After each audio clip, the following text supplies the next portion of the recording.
Back in the early days of the broadcast networks, natural history shows were a part of the programming diet.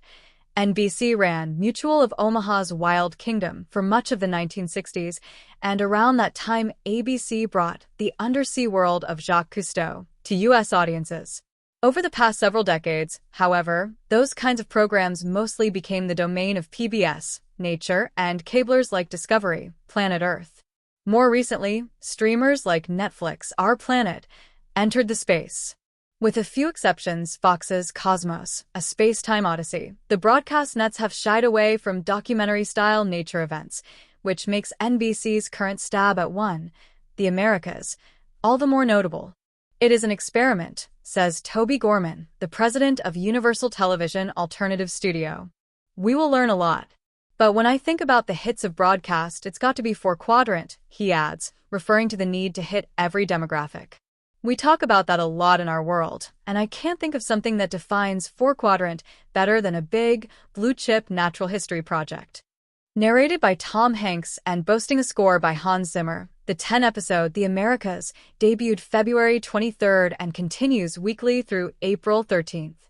Produced by BBC Studios' Natural History Unit, the shingle behind epic events like Planet Earth, the series is split into different regions of interest, including the Amazon, Mexico, the Gulf Coast, Patagonia, and the West Coast. The ambitious shoot took place over 5 years and 180 expeditions. Gorman believes it's the most expensive, unscripted undertaking in NBC history. So far, via its runs on NBC and Peacock, the series has reached more than 20 million viewers and is the most-watched new alternative show of the season to date.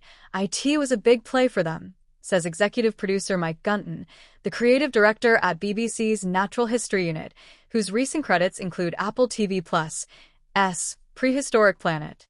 From our perspective, it was an opportunity to speak to an audience on a scale that we've never really been able to do before.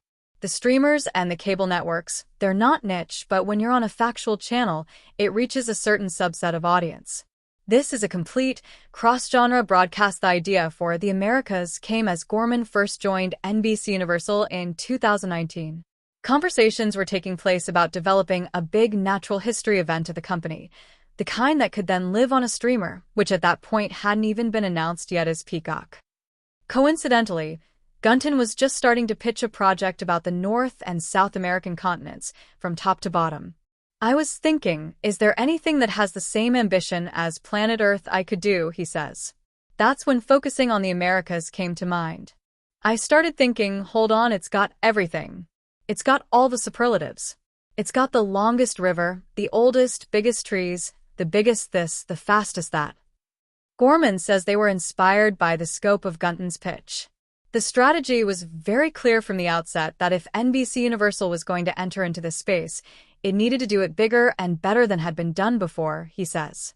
And Mike would tell you, this is the biggest thing he's done, and he's done a lot of big stuff.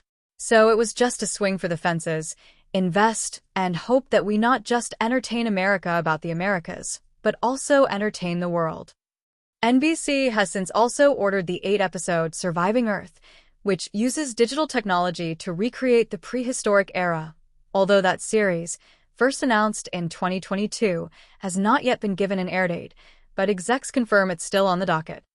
Gorman hopes that the Americas will spawn similar projects on NBC.